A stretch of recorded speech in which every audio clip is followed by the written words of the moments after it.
মুখং করতি বাচলং পঙ্গুলং হয়তিগিরিং যৎকৃপাতমহং বন্দে পরমানন্দ মাধবং। পরম দয়াল পরম প্রেমময় শ্রী শ্রী ঠাকুর অনুকূল চন্দ্রের শ্রীচরণ কমলে জানাই কোটি কোটি প্রণাম। পরম আরাধ্যা জগৎ জননী শ্রী শ্রী বড়মা শ্রীচরণ কমলে জানাই কোটি কোটি প্রণাম।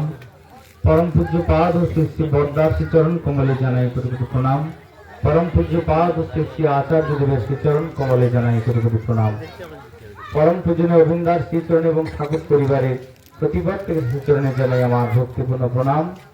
আজকের এই মহতী সৎসঙ্গে সমবেত আমার শ্রদ্ধ গুরুজন বৃন্দ, নামে মায়েরা, স্নেহ ভাই বোনেরা, সবার যথাযোগ্য স্থানে জানাই প্রণাম, প্রীতি, ভালোবাসা ও জয় গুরু।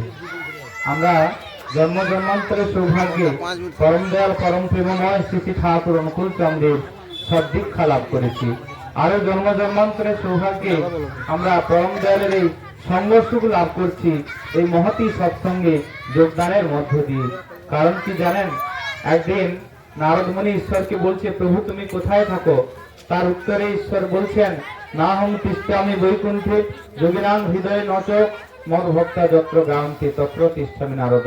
হে নারদ, আমি মুনি ঋষিদের হৃদয়ে থাকি না, আমি বৈকুণ্ঠে থাকি না। আমার ভক্তগণ যেখানে আমার গুণকীর্তন করেন আমি সেখানে অবস্থান করি। আজ এখানে এই পবিত্র ভূমিতে তার সেই গুণগান কীর্তন অনুষ্ঠিত হচ্ছে। আমরা আপনারা সবাই সমবেত হয়েছি, পরম দয়ালের এই সঙ্গসুখ লাভ করছি। পরম দয়ালের এই যে সঙ্গসুখ লাভ করার মধ্য দিয়ে আমাদের এই দুর্লভ মানব জীবন সার্থক হচ্ছে। তাই সৎসঙ্গে এলে মানুষের জীবনের সার্থকতা, উন্নতি, কল্যাণ সবকিছু হয়। আমরা তো উন্নতি চাই, কিন্তু প্রকৃত উন্নতি আসে কোথা থেকে? না উৎযুক্ত নতি। উন্নতি কোথায় এসছে?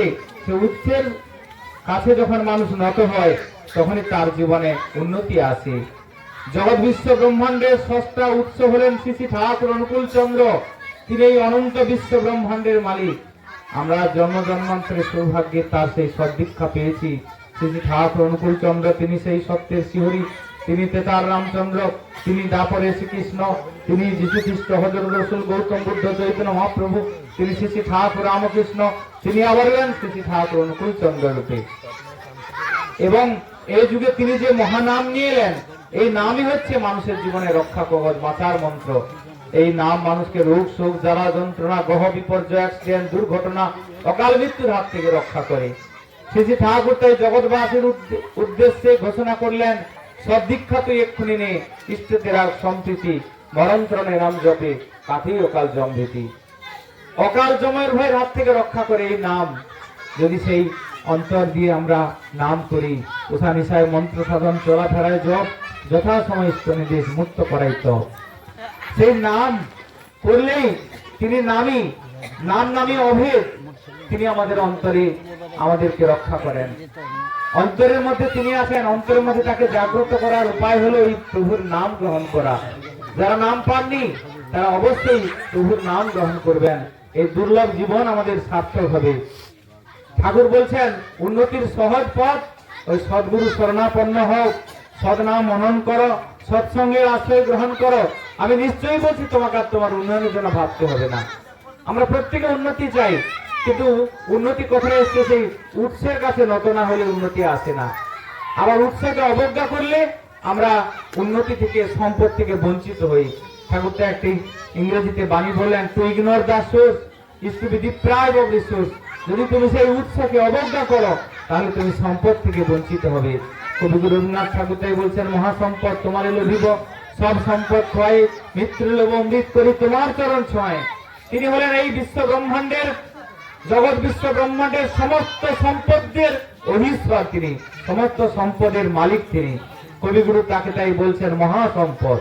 তাই মহাসম্পদ তোমার লোভিব, সব সম্পদ খোয়াই, মৃত্যু লোভ অমৃত করি তোমার চরণ ছোঁয়। তাকে পেলে মানুষ মৃত্যুকে অমৃতে রূপান্তরিত করতে পারে। তার সেই সদ্দীক্ষা, সদ নাম নিয়ে কত মানুষ, সারা পৃথিবীর কোটি কোটি মানুষ আজ ঠাকুর শ্রী শ্রী ঠাকুর অনুকূল চন্দ্রের সদ্দীক্ষা গ্রহণ করে জীবনে চলার প্রতিটা পদক্ষেপে তার যে কি দয়া লাভ করছে তার সীমা পরিসীমা নাই। আমি যে আপনাদের সামনে কথা বলছি, আমি আস্তে আস্তে জানলাম এই গ্রামে আমাদের প্রায় আমাদের রাজবংশী পরিবারের, তাই তো? আমার নাম গৌতম বর্মন, আপনাদের একই পরিবারভুক্ত। তো জন্ম জন্মান্তরের সৌভাগ্যে আমরা ঠাকুরের দীক্ষা পেয়েছি। এইভাবে এক বাড়িতে সৎসঙ্গ হচ্ছে, আমার বাবা নিয়ে গেল। আমি তখন এই ছোট ছোট ছেলে মেয়েদের মতো এই তিরিং তিরিং ছুটছি এদিক ওদিক, ক্লাস 3-তে পড়ি। বাবা নিয়ে গেল, বলছে চলো ঠাকুরের নাম নিবে। আমি বলছি বাবা ঠাকুরের নাম নিলে কি হয়? বাবা বলছে তার পড়াশোনা ভালো হয়, সে জীবনে বড় হয়, জীবনে উন্নতি করে। সেদিন আমি সেই ক্লাস 3-তে যখন পড়ি, সেই অবস্থায় মায়ের কাছে বসে ঠাকুরের দীক্ষা গ্রহণ করি, নাম গ্রহণ করি। প্রথমে হয় নাম দীক্ষা, তারপরে তো হয় পূর্ণ দীক্ষা। ছোটবেলায় আদকতার সময় থেকে তাকে ভগবানের নামটা শুনিয়ে দিতে হয়। একজন মা শ্রী ঠাকুরের কাছে তার ছেলেকে নিয়ে এসছে, ঠাকুর আমার ছেলেকে কবে নাম দেবো? ঠাকুর বলছেন মুখ থেকে কথা ফুটলেই ও যেন নাম করে, ওকে নামটা শুনিয়ে দিতে হয় রীতি দেবতার মধ্য দিয়ে। কারণ ওই বয়সে ওর যদি কোনো বিপদ আসে, কে রক্ষা করবে? রক্ষা করার মালিক হলেন শ্রী ঠাকুর অনুকূল চন্দ্র, তিনি আমাদের রক্ষা করেন। তার নাম আমাদের অন্তরে থাকলে, এই নাম যখন করি, সর্ববিপদ থেকে তিনি রক্ষা করেন। ঠাকুর তাই বলছেন মরণতরণে নাম জপে কাটিয়ে কাল জম্ভূতি। তাই একই দিনে আমার মা, আজা, আইমা, ঠাকুরদা, ঠাকুমা সবাই দীক্ষা গ্রহণ করে। বাবা আমার বাড়িতে আগে দীক্ষা গ্রহণ করেছিল, তাই তিনি এই দীক্ষার ব্যবস্থাটা করলেন। ঠাকুরের নাম নিতে বসেছি, রীতি দেবতা বললেন ভোরে উঠে তুমি ঠাকুরের নাম করবে। আমাদের ভোরে উঠতে হয়। আজকে মোবাইলের যুগে অনেক রাত পর্যন্ত মোবাইল দেখছে, আবার অনেক বেলা পর্যন্ত শুয়ে থাকছে। দুটোই স্বাস্থ্যের পক্ষে হানিকর। আমাদের ইংরেজি সাহিত্যে একটি কথা আছে, early to bed early to rise makes a man healthy wealthy and wise. Shri ঠাকুরের প্রত্যেকটা বিধান, প্রত্যেকটা বাণী বিজ্ঞানসম্মত। আমি শ্রী ঠাকুরের বাণী সাহিত্য নিয়ে পিএইচডি করার, গবেষণা করার সৌভাগ্য পেয়েছি। পরম পূজ্য বাহাদুর শ্রী আচার্য দেবের আশীর্বাদে সবকিছু হয়েছে তারই দয়ায়। আমি জীবনে যা কিছু পেয়েছি আমাদের বর্তমান যিনি আচার্যদেব, তার আশীর্বাদে। ঠাকুর ইষ্টগুরু পুরুষোত্তম প্রতীকগুরু বংশধর, রেত শরীর সুপ্ত থেকে জ্ঞান নিরন্তর। সেই রেত ধারার মধ্য দিয়ে তিনি জীবনটা উল্লাস করছেন। আপনারা বাড়ি বাড়ি যাবেন, দেওঘরে যত সমস্যা হোক, সব সমস্যার সমাধান তার কাছে গেলে সমাধান হয়ে যায়। সব সমস্যার সমাধান জানি বিশ্ব প্রতিষ্ঠান। তাই নীতিদেবতা বলেছিলেন এই প্রভুকে পেলে মানুষের জীবনে সব সমস্যার সমাধান হয়। ইষ্টকে প্রতিষ্ঠা করলে তোমার জীবনে তোমার সমস্যার সমাধান হয়ে যায়। তাই তাকে বলা হয় সর্ব সমস্যার সমাধানকারী শ্রী ঠাকুর অনুকূল চন্দ্র। নীতিদেবতা বললেন তুমি নাম করবে ভোরে উঠে। তাই ভোরে নাম করতে হয়। ভোরে নাম করলে কি হয়? আমাদের নোবেল জয়ী বৈজ্ঞানিক আবিষ্কার করলেন, ভোরে উঠে যখন আমরা নাম ধ্যান করি, আমাদের এই আজ্ঞা চক্র, দুই ভুরুর মাঝখানে যেখানে এখানে চন্দনের ফোঁটা দেওয়া হয়, এই জায়গায় আমাদের জ্ঞান চক্ষু আছে, আজ্ঞা চক্র, সে অ্যাক্টিভ হয়ে উঠে। এখানে পিলিনিয়াম গ্ল্যান্ড আছে, সে অ্যাক্টিভ হয়ে উঠে। এখান থেকে মেলাটোনিন হরমোন বলে একটা হরমোন নিঃসৃত হয়। সেটা নিঃসৃত হলে সেই তার রোগ প্রতিরোধক ক্ষমতা বাড়ে, তার মেধা, বুদ্ধি সবকিছুর বিকাশ ঘটে। তাই বিবেকানন্দ ছোটবেলা থেকে ধ্যান খেলতো। আমাদের আপনার সবার বাড়ির ছেলে মেয়েকে তাই ছোটবেলা থেকেই ঠাকুরের নাম দিয়ে, ছোটবেলা থেকেই নাম ধ্যান শেখাতে হয়। রামপ্রসাদ বলছে না, মন্ডে কৃষি কাজ জানো না, এমন মানব জমিন রইল পতির আবাদ করলে ফলতেছো না। এই মানব জমিন আজকে পতিত হয়ে যাচ্ছে। মানব জমিনকে কি করে সোনা ফলাবেন? ধান চাষ হয়েছে, আপনি স্বর্ণ ধানের চাষ করলে স্বর্ণ ধান পাবেন। আপনি যদি দুধেশ্বরের চাষ করেন দুধেশ্বর পাবেন। মানব জীবনে সোনা ফলবে, কবি বলছেন কি করে? তাহলে কি বীজটা সেখানে দিবেন? কবি বলছেন গুরুদত্ত বীজ বপন করে ভক্তিরূপ বাড়ি সেচন কর না, সে যে মুক্ত কৃষির শক্ত বেড়া, তার কাছে তো জম ঘেছে না। সেই গুরুর নাম, গুরুদত্ত বীজ মন্ত্র। যেমন বীজের মধ্যে গাছ আছে, তেমনি বীজ মন্ত্রের মধ্যে স্বয়ং ভগবান আছে। চৈতন্য চরিতামৃতে আছে সঞ্জীবনীর সার অংশ শুদ্ধ সত্য নাম, ভগবানের সত্তা হয় যাহাতে বিশ্রাম। এই নামের মধ্যে ভগবানের সত্তা বিরাজিত। সেই নাম করলে ভগবান আমাদের অন্তরে জাগ্রত হয়ে ওঠে, আর তার ফলে আমাদের সর্ব কর্মে তার দয়া লাভ হয়। তাই তিনি বলছেন উষা নিশায় মন্ত্র সাধন চলাফেরায় জপ, যথাসময় স্তন্দের মুক্ত করে তপ। তাই ভরে উঠে নাম করার কথা বললেন। তারপরে বললেন তারপরে তুমি ইষ্টভীতি করবে। প্রভুকে ইষ্টভীতি নিবেদন করলে কি হয়? এই অনন্ত বিশ্ব ব্রহ্মাণ্ডের মালিক তিনি, তার আলো বাতাস জল ফসল সবকিছু নিয়েই তো বেঁচে আছি। আপনি বলবেন বাবু আমি কাজ করি বলে তো খাই। কাজ করছেন সেটা তো তার দয়ায়। আপনি 5 দিন যদি কিছু খাদ্য না খান তবুও বেঁচে থাকতে পারবেন, কিন্তু 5 মিনিট আপনি যদি নাকটা বন্ধ রাখেন, বাতাসটা না নেন, এই ঈশ্বরের দেওয়া বাতাস আপনি বাঁচতে পারবেন না। তাহলে এই প্রাণবায়ু কার দান? ঈশ্বরের দান। তাই তার দয়ায় আমরা বেঁচে আছি। তাই ইষ্টভীতির মন্ত্রে আমরা বলি, তোমার দয়ায় লভিছি জন্ম, সকলে পেয়েছি আমি। তার দয়ায় আমাদের জীবন। আর তাকে পেয়েছি মানে সবকিছু পেয়েছি, তাকে পেয়েছি মানে সবকিছু পাওয়া হয়েছে। তাই তাকে ইষ্টভীতি নিবেদন করতে হয়। ভগবান শ্রীকৃষ্ণকে তাই বললেন, তাই আমার রাজ্যে আমার আলো বাতাস জল ফসল যে ভোগ করে আমাকে না দিয়ে খায়, সে চর্যবৃত্তি করে, সে বিষ্ঠা ভোজন করে। তাই ভরে উঠে ইষ্টভীতি নিবেদন করতে হয়। মৃত্যুবতা বললেন, তারপরে বললেন তুমি তারপর প্রার্থনা করবে। ঠাকুর যারা দুই বেলা প্রার্থনা করে তারা আমার চোখে চোখে থাকে। ঠাকুরের প্রত্যেকটা বিধানের মধ্যে আছে বিজ্ঞান। ঠাকুরের বাণী সাহিত্য নিয়ে গবেষণা করতে গিয়ে দেখেছি ঠাকুর যা যা বলে গেছেন একেবারে অভ্রান্ত সত্য কথা। এই যে প্রার্থনা, সকাল সন্ধ্যা প্রার্থনা, জাতির জন্য মহাত্মা গান্ধী বলেন, যাদের জীবনে প্রার্থনা নেই তাদের জীবনে বর্ধন নেই। প্রার্থনা করতে পারলে অনেক আগে আমি পাগল হয়ে যেতাম। বিজ্ঞান পিপাসু ডক্টর অ্যালেক্সিস ক্যারল, তিনিও নোবেল জয়ী বৈজ্ঞানিক, তিনি বলছেন আমি চিকিৎসা করতে যখন ব্যর্থতায় পর্যবসিত হয়ে যাই তখন ঈশ্বরের কাছে প্রার্থনা করি, এই প্রার্থনাই আমার সব ঠিক করে দেয়। তিনি তারপরে বললেন, প্রার্থনার মধ্য দিয়ে বিশ্বকে নিয়ন্ত্রণ করে যে শক্তি, আমরা সেই শক্তির অঙ্গীভূত হই। তাই সেই মহাশক্তির সঙ্গে অঙ্গীভূত হওয়ার জন্য ঠাকুর আমাদের বললেন সকাল সন্ধ্যা প্রার্থনা করতে। যারা দুই বেলা প্রার্থনা করে তারা আমার চোখে চোখে থাকে। তাই এখানে সন্ধ্যা প্রার্থনায় বললাম সবাই বসুন। এখানে একটা দেওঘরের মতন সুন্দর পরিবেশ রচিত হয়েছে, আমরা একসঙ্গে সবাই প্রার্থনা করলাম। আর এই সমবেত প্রার্থনা ঈশ্বর মঞ্জুর করেন। তাই একটা সৎসঙ্গ করলে 10টা দুর্গোৎসবের সমান ফল লাভ হয়, রাষ্ট্রযজ্ঞ অশ্বমেধ যজ্ঞের ফল লাভ হয়। কারণ এখানে সমবেত প্রার্থনা পরম পিতা মঞ্জুর করেন। সেই প্রার্থনা করলাম। প্রার্থনার পর ঠাকুর প্রণাম করে, ঠাকুর বর্মা বদ্দা আচার্যদেরকে প্রণাম করে আমরা নিজের পিতা মাতা গুরুজনদের প্রণাম করি। এই নাম এবং প্রণাম মানুষের জীবনকে টেনে লম্বা করে দেয়। তাই নাম এবং প্রণাম। ভগবান কৃষ্ণ গীতায় বলেন, শ্রদ্ধাবান লোভতে জ্ঞানম, শ্রদ্ধাবান জ্ঞান লাভ করে। তার প্রতি শ্রদ্ধা নিবেদনের পর প্রত্যেকের পিতা মাতা গুরুজন, মায়েরা স্বামী শ্বশুর শাশুড়ি গুরুজনদের প্রণাম করবেন সকাল সন্ধ্যা। দেখবেন জীবনটা কত সুন্দর হয়। আপনাদের দেখা দেখি ছেলে মেয়েরাও প্রণাম করবে তার পিতা মাতা, তার গুরুজনদের। এই করতে করতে দেখবেন একটা সোনার সংসার হয়ে উঠবে। তাই তো ভগবান কৃষ্ণ গীতায় বললেন, শ্রদ্ধাবান লোভতে জ্ঞানম, শ্রদ্ধাবান জ্ঞান লাভ করে। তারপরে আমরা কি করি? তারপরে বললেন ঋত্বিক দেবতা, তারপরে তুমি কি করবে না, দাঁত মেজে 3টে থালকুনি পাতা, কি একটা থালকুনি পাতা কি 5টা থালকুনি পাতা ডাটার সময় তুলে ভালো করে ধুয়ে চিবিয়ে ভর্তি করে জল খাবে। এই থালকুনি পাতার যে কি অশেষ গুণটা বলে শেষ করা যাবে না। আমি ঠাকুরের বাণী সাহিত্য নিয়ে তখন পিএইচডি করছি, আমার থিসিসে তা যোগ করা আছে। 2012 সালে 8ই ফেব্রুয়ারি কলকাতা ক সেন্টারে জানায় আলোচিত হচ্ছে মানুষের এত পৃথিবীতে রোগ ব্যাধি কেন বেড়ে যাচ্ছে। বিজ্ঞানীরা গবেষণা করে দেখলো যে তেজস্ক্রিয় পদার্থের বিকিরণে মানব শরীরে বহু রোগ হচ্ছে। কি করে তার হাত থেকে রক্ষা পাওয়া যায়?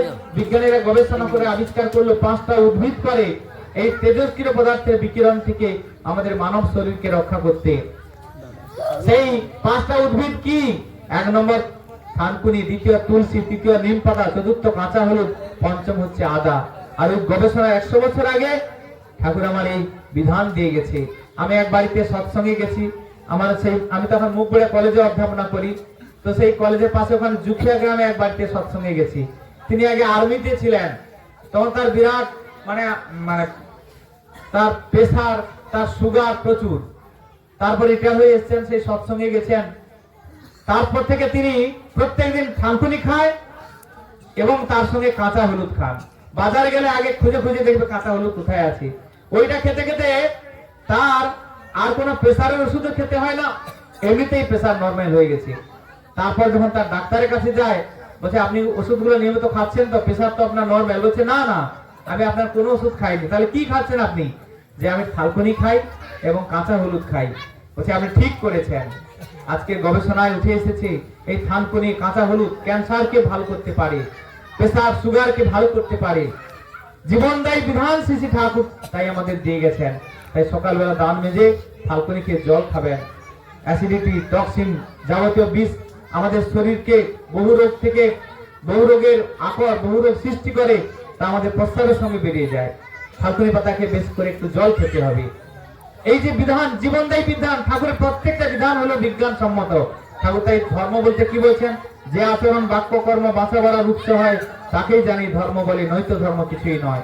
আর 30 দিনা দিন ইষ্টভিত্রে পাঠিয়ে রাখতে হয়। আর চলাফেরায় তুমি নাম করবে, আমাকে বললেন তীব্রতা। তারপরে কি না, যখনই তুমি স্কুলে যাও, যখনই তুমি বাইরে কোথাও যাবে, ঠাকুর প্রণাম করে, বাবা মা গুরুজন যারা আছে তাদেরকে প্রণাম করে যাবে। সেদিন থেকে আজও পর্যন্ত ঘরে ঠাকুর প্রণাম করে, আজকে এখানে সৎসঙ্গ আছে, আগে কলেজ যাব, তো মা আছেন ঘরে, প্রণাম করে তারপরে ঠাকুর প্রণাম করে, গুরুজনদের প্রণাম করে বেরিয়ে আসবো। এটা অভ্যাস। ঠাকুর বলছেন আধকতার সময় হতে করে করে যা শেখাবি, সেইটি হবে মোক্ষম ছেলে হিসাবে চল নয় প্রস্তাবি। প্রত্যেকের বাড়ির ছেলে মেয়েকে আধকতার সময় থেকে এই অভ্যাসটা করাতে হবে। যখনই সে যেন স্কুলে যায়, ঠাকুর প্রণাম করে, বাবা মা গুরুজনদের প্রণাম করে যাবে। এটাই তার জীবনকে দেখবেন ট্রেন লম্বা করে দেবে। ঠাকুর বলছেন মায়ের প্রতি ভালোবাসা ছেলের জীবনকে টেনে লম্বা করে দেয়। পিতার শ্রদ্ধা, মায়ের টান, সেই ছেলে সাম্য প্রাণ। দেখুন তার দ্বারা যে কি অসম্ভব সম্ভব হয়। এইভাবে করতে করতে মাধ্যমিক পাস করলাম। মাধ্যমিক পর টোটাল পড়া বন্ধ হয়ে গেল। বাড়িতে বলছে আর আমার পড়াতে পারবো না, আমার বংশে তুমি প্রথম মাধ্যমিক পাস করলে, আমাদের এই পর্যন্ত পড়ানো আর পারবো না। আমি কি করি, বলছে এই মাঠের জমি জায়গা আছে, এগুলো চাষবাস করো। জমি জায়গা চাষবাস করি, কাজকর্ম করি। মনে মনে ঠাকুরের কাছে কাঁদি আর বলি, ঠাকুর আমি তোমার জন্য পড়াশোনা করতে চাই, তোমার কথা মানুষের কাছে বলতে চাই। আমার যদি পড়াশোনা না থাকে, কে বা আমার কাছে তোমার কথা শুনবে? ঠাকুরের নাম করলে ঠাকুর আমাদের সঙ্গে কথা বলেন। ঠাকুর ভাববাণী দশম দিবসে বললেন, আমার আকার কি জানি শব্দ, তাই বলা হয় শব্দ ব্রহ্ম। শ্রী ঠাকুর তার গানে লিখলেন যে জয় রাধে গান আমরা করলাম, নামই পরম ব্রহ্ম, জীবেরই মূল ধর্ম। এই নামই হলেন স্বয়ং পরম ব্রহ্ম। এই নাম জপ করাই হচ্ছে জীবের মূল ধর্ম। শ্রী ঠাকুর ভাববাণীর সপ্তদশ দিবসে বললেন, নামকেই ভগবান বলে জানবি। শ্রী ঠাকুর প্রায় বলতেন, যে নাম সেই কৃষ্ণ, যে নাম সেই কৃষ্ণ, ভজন ইচ্ছা করি, নামের সহিত আছে না আপন শ্রীহরি, নামের মাঝে সেই শ্রীহরি বিরাজিত। এই আকুল ভাবে নাম করলে কি হয়? ঠাকুর ভাববাণীতে বললেন, sound of A call must rich me because I am sound. তোমার নামের দ্বারা শব্দ আমাকে পৌঁছাতে বাধ্য করে, কারণ আমি শব্দ। এই নামই পরম ব্রহ্ম, জীবেরই মূল ধর্ম। তিনি হলেন সেই মহা শব্দ। আমরা যখন নাম করি, তিনি আমাদের অন্তরে আসেন। কৃষ্ণ নামে, কৃষ্ণ নামে, কৃষ্ণ নাম করলে তিনি নেমে আসেন আমাদেরকে রক্ষা করার জন্য। ঠাকুর আমাকে বলছেন, তোমার চিন্তা কি? লোকের বাড়িতে কাজকর্ম করে পড়াশোনা করো। শুরু লোকের বাড়িতে চাষের কাজ, ধান কাটা, মাটি কাটা করতে করতে, আবার আমার বাড়িটা কিন্তু নন্দীগ্রামে থানা, নন্দীগ্রাম থানার অন্তর্গত। নন্দীগ্রামের ওখানে রিয়াপাড়ার কাছে খোদামবাড়ি বলে একটা উচ্চ মাধ্যমিক স্কুলে ভর্তি হলাম। সেখান থেকে পাস করে এই মুখবুড়া কলেজে ভর্তি হলাম। আজকে সেই কলেজের পার্মানেন্ট প্রফেসর হলাম। জীবনে চাকরি পাবো কিনা স্বপ্নের মতো ছিল। এই কলেজ থেকে যখন পাস করলাম, ঠাকুর তো বলছেন এগিয়ে যাও, মেপে দেখতে যাও না কত দূর এগিয়েছো। তাহলে আমাকে কিন্তু এমএটা পড়তে হবে। বিদ্যাসাগর বিশ্ববিদ্যালয়ে এমএতে ফর্ম ফিল আপ করে দিলাম। মেরিট অনুযায়ী 80টা সিট, 15 নম্বরে আমার নাম লিস্ট হলো, অ্যাডমিশনও হয়ে গেলাম। তারপরে ভাবছি, ঠাকুর থাকবো কোথায়? মেদিনীপুরে বাইরে থাকলে আমার তো সেভাবে সামর্থ্য হবে না, আমি কি করে পড়বো? খুঁজতে খুঁজতে মেদিনীপুরে আমাদের পাটনা বাজারে সৎসঙ্গ ঠাকুর বাড়ি আছে, শ্রী ঠাকুর অনুকূল চন্দ্রের সৎসঙ্গ আশ্রম আছে। সেখানে গেলাম। তার ইনচার্জে আছেন পরম শ্রদ্ধেয় সর্বত দুলাল মজুমদার। তার কাছে গেলাম, জেঠুর কাছে নিবেদন করলাম। বলছে, তোমার স্ত্রী দেবতার চিঠি একটা নিয়ে এসো। আমার স্ত্রী দেবতা পরম শ্রদ্ধেয় মানসরঞ্জন মাইতির চিঠি নিয়ে গেলাম। মন্দিরে থাকার সৌভাগ্য হলো। মন্দিরে থেকে যখন 2 বছর এমএ পড়বো, ঠাকুরের কাছে প্রতিজ্ঞা নিলাম, ঠাকুর 2 বছর যেন 200 জন মানুষকে তোমার চরণে আনতে পারি। 200 জন মানুষকে।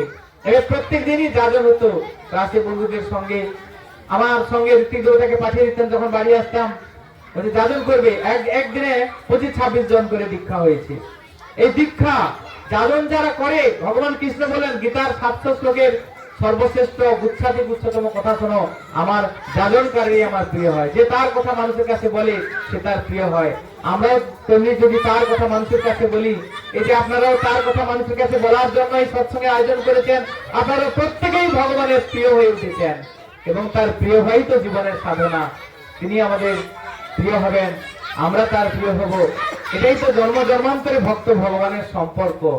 আজকে সার্থক হয়েছে আপনারা এই সৎসঙ্গের আয়োজনের মধ্য দিয়ে। কত মানুষ বাঁচা করার এই কথা শুনবে, যারা নাম পায়নি আজকের এই শুভ দিনে প্রভুর নাম গ্রহণ করে জীবনকে ধন্য করে তুলবেন।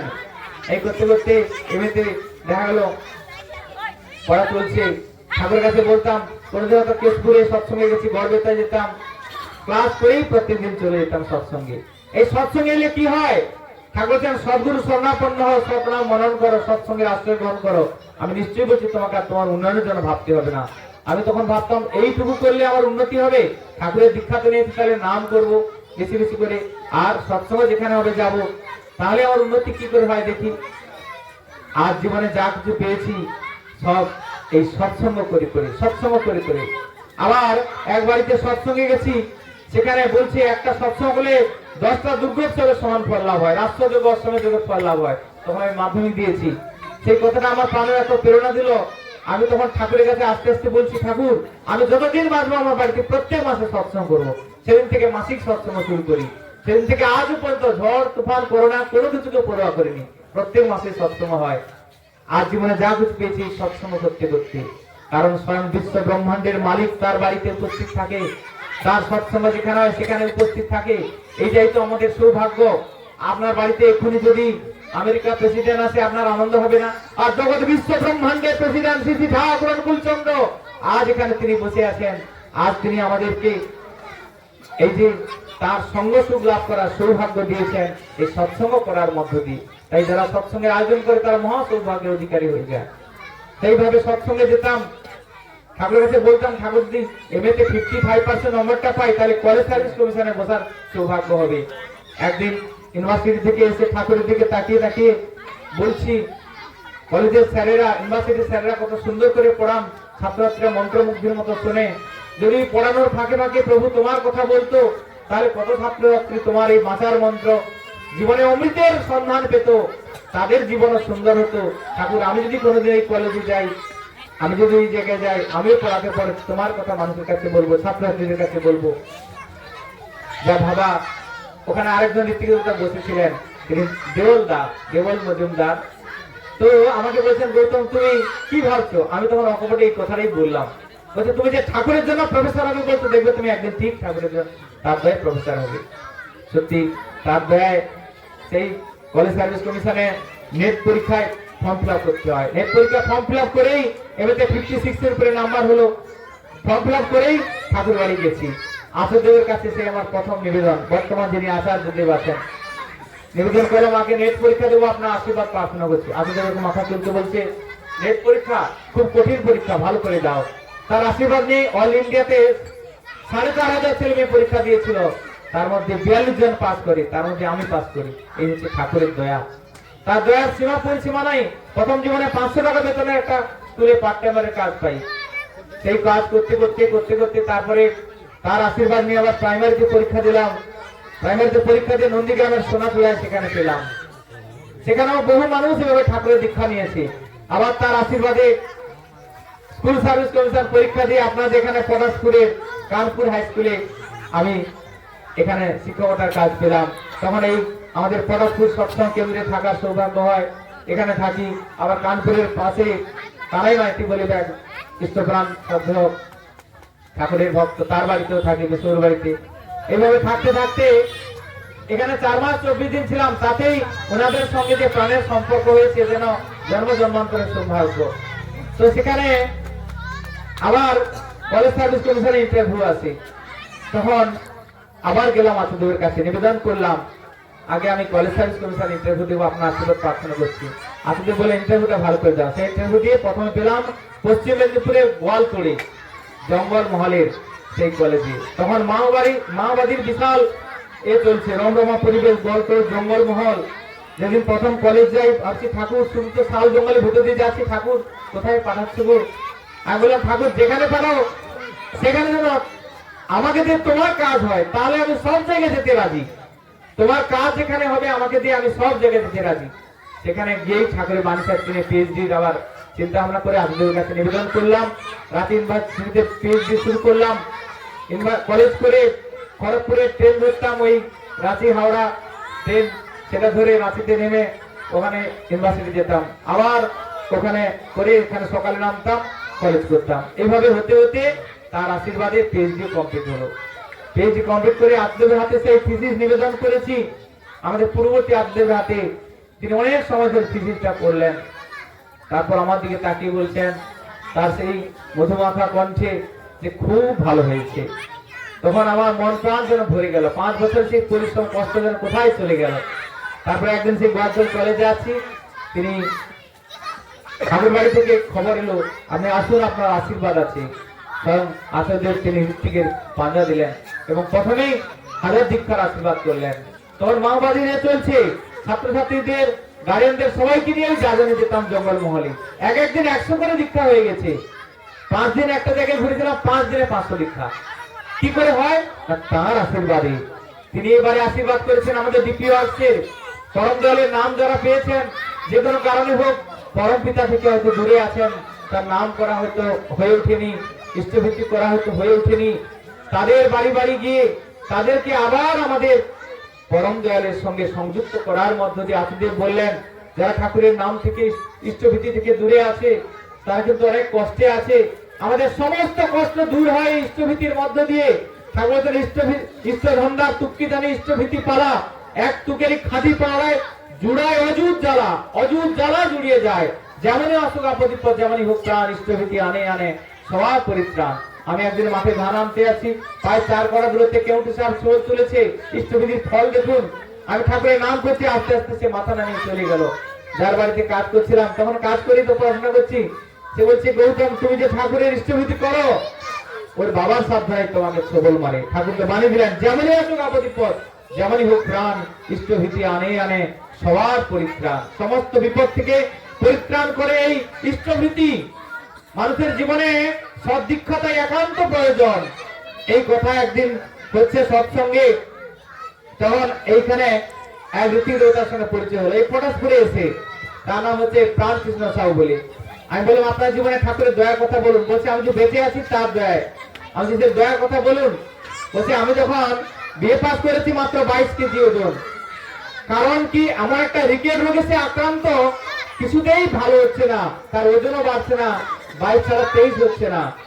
সৎসঙ্গে এইভাবে মাইকে হচ্ছে, ঋত্বিক দেবতা উঠে বলছেন ঠাকুরের সেই বাণী, জগৎবাসীর কাছে শ্রী ঠাকুর যে বাণী দিয়েছেন সবাইকে বাঁচানোর জন্য, সৎ দীক্ষা তুই এক্ষুনি নে, সৎ দীক্ষা তুমি এক্ষুনি গ্রহণ করো, ইষ্টের রাখ সম্প্রীতি, ইষ্টের প্রতি সম্প্রীতি রাখিয়ে চলো, মরণচরণে নাম জপে কাটে অকাল জন্মতে। এই নাম জপ করে তুমি অকাল জমের হয়ে রাত থেকে রক্ষা পাবে।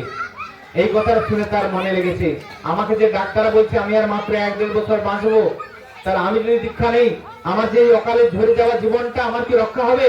সঙ্গে সঙ্গে তিনি সৎসঙ্গে এলেন।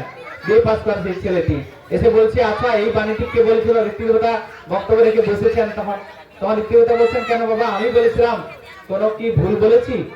এটা পরম দয়ালের বাণী। বলছে, আচ্ছা আমাকে ডাক্তাররা বলছে আমি আর 1-1.5 বছর বাঁচবো, তা আপনি বললেন এই দীক্ষা গ্রহণ করলে তার অকাল মৃত্যু রোধ হবে, আমি যদি দীক্ষা গ্রহণ করি আমারও অকাল মৃত্যু রোধ হবে কি? বলছে, পরম পিতারের বিধান, এই বাণী, এই সৎ দীক্ষা জগতের প্রতিটি মানুষের মঙ্গলের জন্য, শুধু আপনার জন্য নয়। যেই তার দীক্ষা গ্রহণ করে তার সঙ্গে সম্প্রীতি মানে তার নাম ধ্যান ইষ্টভীতি করে চলবে, 30 দিনের দিন ইষ্টভীতিরা পাঠিয়ে রাখবে, তার জীবন সুরক্ষিত থাকবেই থাকবে। ঠাকুর তার বিপদ আপদ বেড়া গেলে শক্তি যদি পেতেই চাস, শ্রদ্ধা করে ইষ্টভীতি নিত্য করিস কার ব্যাপার, তো তাহলে আমাকে দীক্ষা দেন। ওই দিনই সে ঠাকুরের দীক্ষা গ্রহণ করলো। দীক্ষা গ্রহণ করে বাড়িতে বলছে, এবার আমি শুক্রবার নিরামিষ খাবো, ঠাকুরের দীক্ষা নিয়েছি। সবাই বলছে এই ডাক্তাররা বলছে প্রত্যেকদিন মাছ মাংস খাওয়াতে হবে। আচ্ছা হোক, একদিন না হলে নাই তো নাই, ও তো এক মেয়ে ছেলে, এইভাবে দীক্ষা নিয়ে চলছে। ডাক্তারের কাছে গেল, ডাক্তার বলছে তুমি দীক্ষা নেওয়া যাই নাও, তোমার ব্যাধি তো ভালো হবে না। তো নিদান বই খুলে দেখালো, এই রোগে 1000 জন আক্রান্ত হলে 999 জন মারা যায়, তাহলে তুমি কি করে বাঁচবে? বলছে, একজন তো বাঁচে, 999 জনের মধ্যে, 1000 জনের মধ্যে একজন তো বাঁচে, তাহলে 999 জন মারা যায়, একজন তো আছে, আমিও তো পরম পিতার দয়ায় বাঁচতে পারি। এই বলে মনের মধ্যে আবার দুর্বল ভাব এলো। ঋত্বিক দেবতাকে বললেন, দীক্ষা নিলে আমরা বলে রাখি আপনার যা সমস্যা আসবে বলবেন ঋত্বিক দেবতাকে, দেখবেন ওই বলার মধ্য দিয়ে তিনি যে কথাটা বলবেন তার মধ্য দিয়ে ঠাকুর বলবেন আপনার সমস্যার সমাধান হয়ে যাবে। তিনি তো ঋত্বিক দেবতাকে বললেন। ঋত্বিক দেবতা বলছেন, ডাক্তারের কাজ ডাক্তার করেছে, সে তো তার বিধান বলেছে, আপনি চলেন জগতের সমস্ত ডাক্তার উপরে ডাক্তার শ্রী ঠাকুর অনুকূল চন্দ্র, তার কাছে গিয়ে নিবেদন করবেন। সে তখন তার বহু প্রেসক্রিপশন নিয়ে ঠাকুর এভাবে শুভ্র সজ্জায় বসে আছেন শ্রীরাম দেওঘরে, ঠাকুরের চরণে গিয়ে নিবেদন করে বলছেন, ঠাকুর আমার ডাক্তাররা বলছে আমি আর 1-1.5 বছর বাঁচবো, আমি বাঁচতে চাই ঠাকুর, আশীর্বাদ করুন ঠাকুর। আমাদের কত মানুষকে নিয়ে যে আসুদেবের কাছে জীবনের সমস্ত কত রোগ জ্বালা যন্ত্রণা সমস্যা পীড়িত হয়ে আসুদের কাছে নিবেদন করে তার সমাধান হয়ে যায়। আপনারাও যাবেন। ঠাকুর তাকে বললেন তুই বাড়িতে গিয়ে নিরামিষ খাবি, ভালো থাকবি। ই বাবা, আমি প্রত্যেক দিনই আমাকে তো মাছ মাংস খাওয়াই, শুধু শুক্রবারটা বাদ দিয়ে, তাহলে যা হয় হবে। এবারে এই দীক্ষা করে আরেকটা দীক্ষা হয়, সেটা হচ্ছে সস্তনী দীক্ষা। তিনি সস্তনী দীক্ষা গ্রহণ করে নিলেন। বাড়িতে গিয়ে বলছে এবার আমি প্রত্যেকদিন নিরামিষ খাবো। বাড়িতে বলছি বাবা, এ যদি প্রত্যেকদিন নিরামিষ খায় তাহলে তো বাঁচবে না। বলছে ডাক্তার কি বলেছে, গ্যারান্টি দিয়েছে যে আমি প্রত্যেকদিন মাছ মাংস খেলে আমি বেঁচে যাবো? তারাও তো সেই বলছে আমি আর 1-1.5 বছর বাঁচবো। তাহলে মরিতে মরবো, ঠাকুরের বিধানকে পালন করে মরবো। ঠাকুর একটা বাণী আছে, প্রশ্ন মরতে যাহুক রহুক যুক্তি সরে, তোমার আদেশ করবো পালন মরণ স্তব্ধ করে। গুরু আদেশ পালন করলে মরণ স্তব্ধ হয়ে দাঁড়িয়ে যায়। সে একটু এক মেয়ে আসে না, ঘর ছেড়ে পালিয়ে যাবে কোথায়? বলছে আচ্ছা আচ্ছা, ও যা করছে করুক। এই বলে ঠাকুরের সেই দীক্ষা নিয়ে, সস্তনী দীক্ষা নিয়ে রোজ নিরামিষ খাচ্ছেন, নাম ধ্যান করছেন, ইষ্টভূতি করছেন। ধীরে ধীরে কিন্তু তার ওজন বাড়ছে। বাড়তে বাড়তে তার ওজন 55 কিলো হয়ে গেল, জানেন? 22 কিলো ওজন থেকে যখন বুকে বল আসছে, দেহে ওজন বাড়ছে, মনের মধ্যে সস্তনী নিলে একটা বিধান আছে, মনের মধ্যে যে সুভাব আসবে তাকে আপনি যদি কাজে লাগান, ওর মধ্যে দিয়ে আপনার জয় আসবে। তার মনের মধ্যে একটা ভাব এলো, আমাদের এখানে 10-12 খানা গ্রামের মধ্যে কোনো হাই স্কুল নেই, যদি একটা হাই স্কুল করি কেমন হয়? দেখুন পরমপিতা জয় যে কি অসম্ভব সম্ভব হতে পারে, সে মানুষটা এখনো বেঁচে আছে। তো তিনি ঠাকুরের কাছে গিয়ে নিবেদন করলেন, ঠাকুর আমার 8-10 খানা গ্রামের মধ্যে কোনো হাই স্কুল নেই, আমি একটা হাই স্কুল করতে চাই ঠাকুর। তাহলে তুই সবাইকে ডাকবি, তাহলে হবে। সবাইকে ডাকতে গেল, সবাই তো জানে না ও ঠাকুরের দীক্ষা নিয়ে ধীরে ধীরে সুস্থ হচ্ছে। সবাই বলছে এ মাই ফাটির মরা, 2 দিন পরে মরে যাবে, ডাক্তার বলে দিচ্ছে এ কিনা হাই স্কুল করবে। তার কথায় কেউ আর সাড়া দিল না। আবার তিনি ঠাকুরের কাছে গেলেন, ঠাকুর সবাইকে তো ডাকলাম, কেউ তো আমার কথা শুনলো না। তুই সবার বাড়ি বাড়ি গিয়ে হাত জোড় করে বলবি, আসুন না, আপনার আমার প্রত্যেকের বাড়ির ছেলে মেয়েরা তো পড়বে, কত দূরে দূরে যায়। এখন ঢালাই রাস্তা, পিচ রাস্তা হয়েছে, মারাম রাস্তা হয়েছে, তোমার সব কাদা রাস্তায় বহু দূরে দূরে পড়তে যেত। তাহলে আসুন না আমরা একটা হাই স্কুল করি এখানে। তখন সবাই বলছে আচ্ছা, ও মরে যায় মরে যাবে, স্কুলটা তো থাকবে। স্কুলে কত মাস্টারমশাই আছে, রিটায়ার করে আবার চলে যায়, কিন্তু স্কুলটা তো থাকে। তাহলে আমাদের ছেলে মেয়েরা তো পড়বে, ও তো ভালো কথাই বলছে, চলো তো। এই বলে সবাই তার ডাকে সাড়া দিয়ে এলো। সেখানে তিনি হাই স্কুল স্থাপন করলেন জুমকিতে। সেই স্কুলের প্রথমে তিনি সহশিক্ষক হলেন, পরবর্তীকালে সেই স্কুলের তিনি প্রধান শিক্ষক হলেন। এখন তিনি শ্রী ঠাকুরের সভাপতি ঋত্বিক। এখন তার বয়স 85 বছরের বেশি, জানেন? আমি সেদিন দীঘা মন্দিরে উৎসবে গেছি, একটু নাকি সুরে কথা বলে, মানে গৌতম দা ঠাকুর আমার বয়সটা এক্সটেনশন করে দিয়েছে।